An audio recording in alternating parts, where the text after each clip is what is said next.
All right. All right.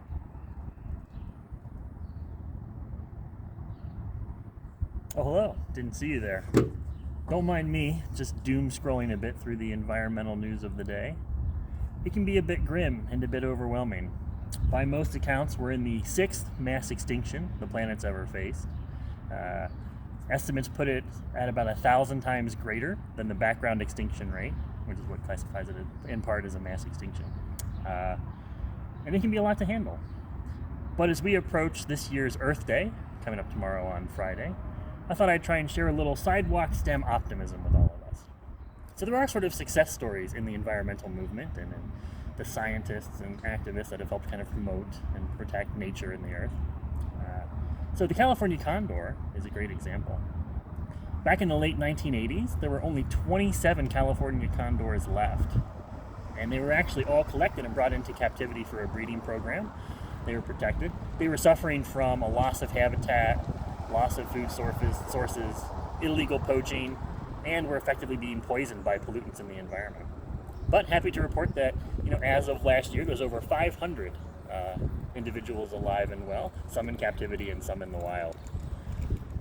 A lot of that work kind of was built from Rachel Carson's very famous Silent Spring, written in 1962, where she identified the dangers of DDT, the pesticide that was in wide usage.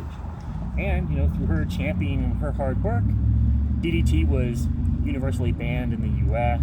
The Environmental Protection Agency, the EPA, was started as well. So another sort of nice success story to point to. So it is possible to make progress, to have optimism. I thought I'd sort of focus today on not the macrofauna that usually gets a lot of attention, but even the little efforts we can do for the microfauna, the tiny organisms that are all around the earth. And so E.O. Wilson, famous naturalist, talked a lot about this. And as it turns out, even one single tree in a city park can be home to over thousands of species of organisms. Insects, bugs, lichens and mosses, funguses, and all sorts of microorganisms.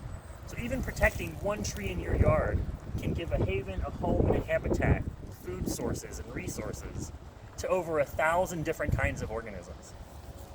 A single pinch of soil, about the size of a thimble, can have over 10 million bacteria living in it. Our bodies are habitats in and of themselves. So we have tiny microscopic mites that live in our eyebrows. Ooh, kind of gross, I know, but we don't notice them and they don't bother us. Most of the cells in our body are actually bacteria. They're not a sort of part of us in a sort of common sense. But there's this mutualism to life and to nature and to earth. And so even making small efforts to protect what E.O. Wilson would call a micro-reserve, a single tree, a strip of grass, a patch of wildflowers in your yard, a bit of green space between the streets. Each of those little micro-reserves can help sort of protect, promote, and encourage nature, even at a small scale that we usually don't notice. I've been Dr. B. Have a happy Earth Day, a great weekend, and I'll see you next week.